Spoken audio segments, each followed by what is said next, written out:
आज 23 मई 2023 दिन मंगलवार है। वेलकम बैक सुप्रभात न्यूज एमपी। चलिए देखते हैं मध्य प्रदेश की छोटी एवं बड़ी खबरों को। सीएम शिवराज का बड़ा ऐलान, नव विवाहिताओं के लिए खुलेगा लाडली बहना योजना का पोर्टल। लाडली बहना योजना की राशि 10 जून से महिलाओं के खाते में आनी शुरू होगी, लेकिन इससे पहले सीएम शिवराज सिंह चौहान ने लाडली बहना योजना को लेकर एक और बड़ा ऐलान किया है। सीएम का कहना है कि नव विवाहिताओं के लिए भी लाडली बहना योजना का पोर्टल खोला जाएगा। सीएम शिवराज सिंह चौहान ने कहा है कि नव विवाहिताओं के लिए लाडली बहना योजना का पोर्टल ओपन कर पात्र बहनों का पंजीयन कराया जाएगा। बहन बेटियों का जीवन आसान बनाना हमारी सरकार की प्राथमिकता है। इस उद्देश्य से ही लाडली लक्ष्मी, मुख्यमंत्री कन्या विवाह और लाडली बहना योजना क्रियान्वित की गई। कमलनाथ की आउटसोर्स संगठनों के साथ बैठक, जून में होगा आउटसोर्स महासम्मेलन। मध्य प्रदेश कांग्रेस आउटसोर्स अस्थायी एवं संविदा कर्मचारी प्रकोष्ठ के अध्यक्ष वासुदेव शर्मा के नेतृत्व में आउटसोर्स संगठनों के प्रमुख पदाधिकारियों ने पूर्व मुख्यमंत्री कमलनाथ के साथ बैठक की। ये महत्वपूर्ण बैठक कमलनाथ के निवास पर संपन्न हुई। यहाँ आउटसोर्स संगठनों के पदाधिकारियों ने अन्यायकारी आउटसोर्स कल्चर समाप्त कराने की मांग रखी और जून में प्रस्तावित आउटसोर्स महासम्मेलन के लिए मुख्य अतिथि के रूप में उन्हें उपस्थित होने का आमंत्रण भी दिया। मध्य प्रदेश में सरकारी नौकरी का सुनहरा अवसर, 8000 टीचर्स की निकली वैकेंसी। मध्य प्रदेश में सरकारी नौकरी की राह तक रहे शिक्षित योग्य युवाओं के लिए मध्य प्रदेश कर्मचारी चयन बोर्ड सुनहरा अवसर लेकर आया है। बोर्ड ने 8000 से ज्यादा पदों के लिए शिक्षकों की वैकेंसी निकालकर सरकारी नौकरी की राह तक रहे युवाओं के लिए रेगिस्तान में जल के जैसा काम किया है। इसके लिए आयु सीमा के साथ ही शैक्षणिक योग्यता का भी उल्लेख किया गया है। 21 से 45 वर्ष तक की आयु के उम्मीदवार मध्य प्रदेश कर्मचारी चयन बोर्ड की आधिकारिक वेबसाइट पर जाकर 1 जून 2023 तक आवेदन जमा कर सकते हैं। मध्य प्रदेश में महुआ से निर्मित शराब उत्पादन को पर्यावरण स्वीकृति से मिलेगी छूट। मध्य प्रदेश में महुआ से निर्मित शराब उत्पादन के लिए पर्यावरण स्वीकृति की अनिवार्यता नहीं होगी। राज्य सरकार ने हेरिटेज शराब निर्माण इकाई को इससे छूट प्रदान की है। मध्य प्रदेश के 2 जिले अलीराजपुर के ग्राम कोचा ब्लॉक कट्टीवाड़ा एवं डिंडोरी के ग्राम भाका माल ब्लॉक अमरपुर में पायलट प्रोजेक्ट के रूप में हनुमान आजीविका स्व सहायता समूह एवं नर्मदा आजीविका स्व सहायता समूह के माध्यम से प्लांट लगाकर हेरिटेज लीकर यानी महुआ से शराब निर्मित की जा रही है। इन दोनों ही प्लांट को पर्यावरण स्वीकृति से छूट दी गई है। 5 माह से कर्मचारियों को नहीं मिला महंगाई भत्ता और राहत, सीएम शिवराज को लिखा पत्र। मध्य प्रदेश में पिछले 5 महीने से महंगाई भत्ते का आदेश नहीं हुआ है, जिससे कर्मचारियों में असंतोष है। कर्मचारियों का कहना है कि इस कारण उन्हें को वेतन में 620 से लेकर 5640 रुपए महीने तक का नुकसान हो रहा है। इस तरह कर्मचारी 5 महीने में 3100 से 28,200 रुपए तक का नुकसान उठा चुके हैं। इनका कहना है कि इससे सरकार ने 5 महीने में 600 करोड़ रुपए बचाए और 12 लाख कर्मचारियों को महंगाई भत्ता व महंगाई राहत से वंचित कर दिया है। वहीं केंद्र सरकार जनवरी से ही अपने कर्मचारियों को महंगाई भत्ता दे चुकी है। इनका कहना है कि सरकार जितना देर से महंगाई भत्ता और राहत देती है, कर्मचारियों का उतना नुकसान होता है। इसे लेकर सीएम शिवराज सिंह चौहान को एक पत्र लिखा गया है। छात्रों के लिए महत्वपूर्ण खबर, इसी हफ्ते जारी होंगे कक्षा 10वीं 12वीं के नतीजे, इस तरह मिलेंगे अंक। मध्य प्रदेश माध्यमिक शिक्षा मंडल के कक्षा 10वीं और 12वीं के छात्रों के लिए ताजा अपडेटेड खबर है कि MPBSE की आज बड़ी बैठक चल रही है, जिसमें रिजल्ट की फाइनल तारीखों का ऐलान होगा। संभावना जताई जा रही कि 23 से 25 मई के बीच कभी भी रिजल्ट की घोषणा की जा सकती है। वहीं इस बार त्रैमासिक अर्धवार्षिक परीक्षा के प्राप्त अंकों का वेटेज जोड़कर 10वीं का रिजल्ट जारी किया जाएगा। बता दें कि 2022-23 की बोर्ड परीक्षाओं में 10वीं के 9,66,000 और 12वीं के 8,57,000 स्टूडेंट शामिल हुए थे।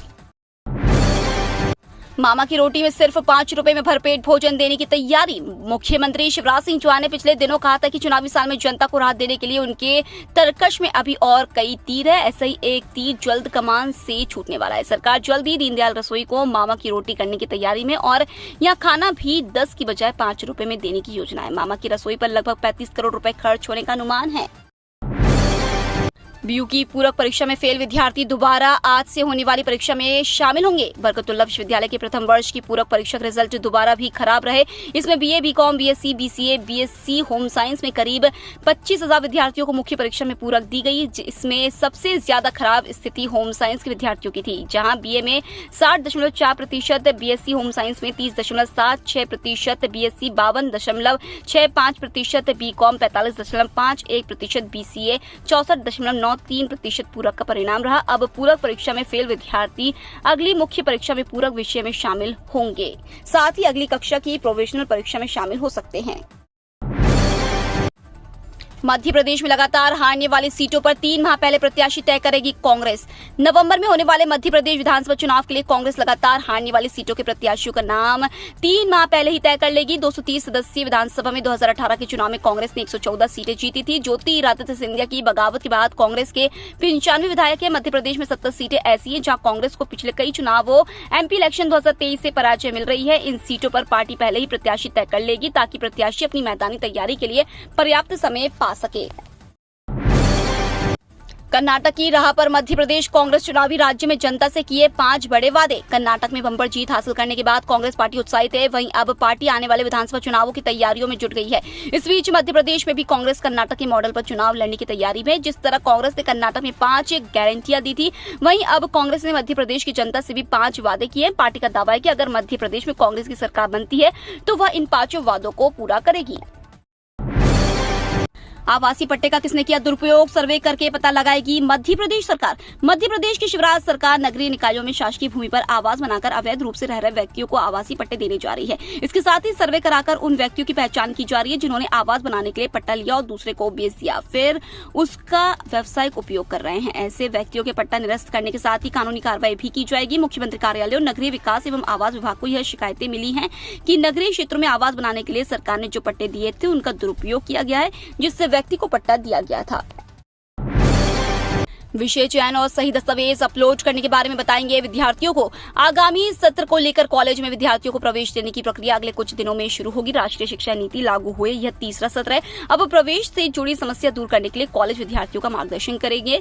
इसके लिए संस्थानों में हेल्प डेस्क रखी जाएगी जिसमें रजिस्ट्रेशन, शैक्षणिक योग्यता व दस्तावेजों, चॉइस फिलिंग के बारे में बताया जाएगा ताकि ऑनलाइन काउंसलिंग के माध्यम से छात्र छात्राओं को मनपसंद कॉलेज आसानी से मिल सके। अधिकांश कॉलेज बुधवार से हेल्प डेस्क लगाएंगे।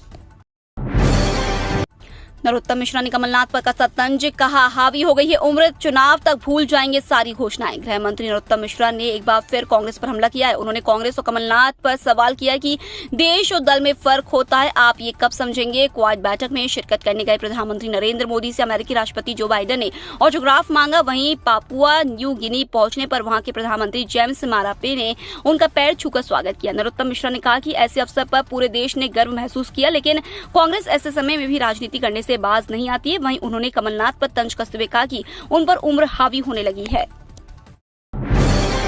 वितरण ट्रांसफार्मर के जरिए बिजली चोरी की निगरानी। बिजली चोरी रोकने के लिए पूर्व क्षेत्र विद्युत वितरण कंपनी सप्लाई पर नजर रखेगी। इसके लिए शहर और ग्रामीण क्षेत्र के वितरण ट्रांसफार्मर में विशेष मीटर लगाए जाएंगे। जबलपुर जिले के 12,000 से ज्यादा ट्रांसफार्मरों में ये मीटर लगने हैं, जिसके जरिए पता चलेगा कि किस ट्रांसफार्मरों से सप्लाई के मुताबिक बिलिंग हुई है या नहीं।